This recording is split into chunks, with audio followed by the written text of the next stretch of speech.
Right, got this S63 in today, and the sump plug is leaking, and we're going to try that Hoover trick where you put it on the filler cap and then hopefully nothing spills out.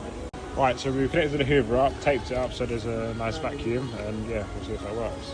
Right, there's a leaky sump plug, so now we're going to undo it. It's on. Right, Hoover's on, now we're going to undo it.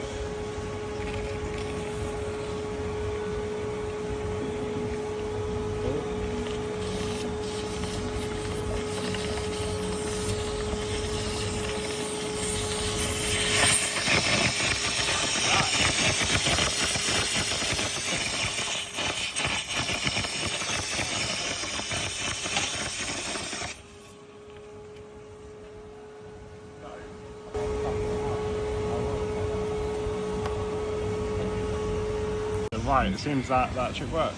Very nice.